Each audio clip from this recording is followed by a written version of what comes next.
Depois que Jesus Cristo voltou para o céu, voltou para os braços do Pai, os seus discípulos aqui na terra tinham uma missão: espalhar a sua palavra. E exatamente por causa disso, os romanos, que eram os que mandavam na época, não aceitavam esse tipo de coisa e perseguiam os cristãos. E os cristãos eram mortos, crucificados, eram torturados, eram colocados para lutar com feras e serem devorados por leões.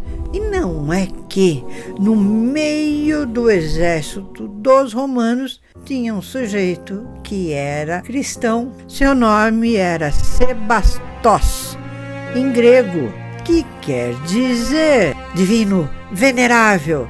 Pois é assim que começa a história do Sebastião, que depois tornou-se São Sebastião. É uma história incrível, garanto que vocês vão gostar. Por falar nisso, já deixou o seu joinha, dá uma moral pro canal, gente! O Sebastós nasceu na França, mas depois de uma certa idade ele se mudou para a Itália, onde ele cresceu e estudou. Sebastião optou para seguir a carreira militar igual o seu pai. Ele foi para o exército romano e chegou a ser capitão da primeira guarda pretoriana. Isso não era pouca coisa não, gente. Isso só era ocupado por pessoas ilustres, dignas e corretas. Ele era muito dedicado à carreira. O imperador romano, que nessa época era o Maximiano, não sabia que ele era cristão. E não sabia também que o Sebastião cumpria os seus deveres militares, mas ele não participava dos martírios nem das manifestações religiosas dos romanos. O que ele fazia? Sempre que ele conseguia uma oportunidade, ele visitava os cristãos que estavam presos, levava uma ajuda para os que precisavam. Sabendo disso, o rei Maximiano se sentiu traído e mandou que Sebastião renunciasse à sua fé em Jesus Cristo. Ele não aceitou de jeito nenhum, ele se negou a fazer essa renúncia.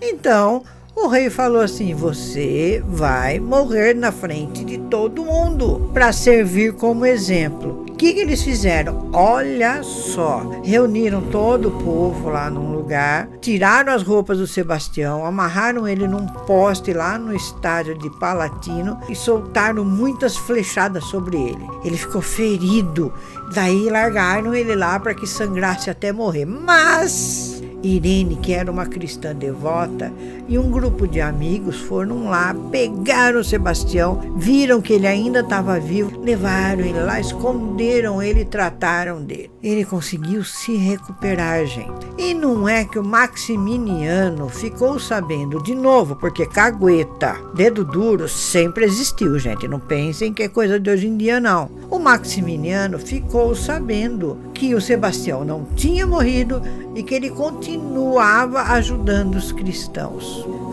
Dessa vez ele mandou que pegassem o Sebastião e o açoitassem até que ele morresse e que parassem de açoitá-lo quando ele tivesse realmente morto, e que depois ele fosse jogado numa fossa muito longe para que nenhum cristão o encontrasse.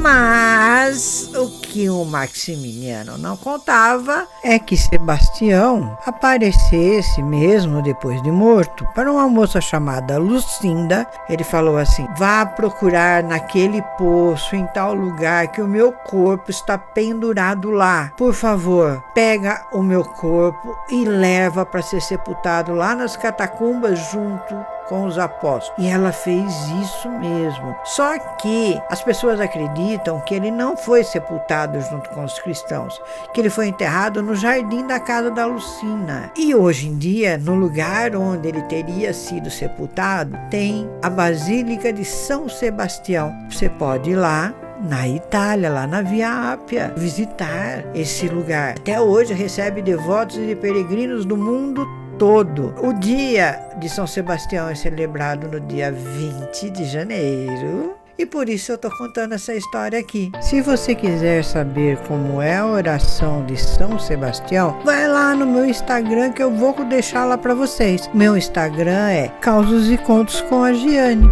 Gostaram da história? Beijão, até a próxima!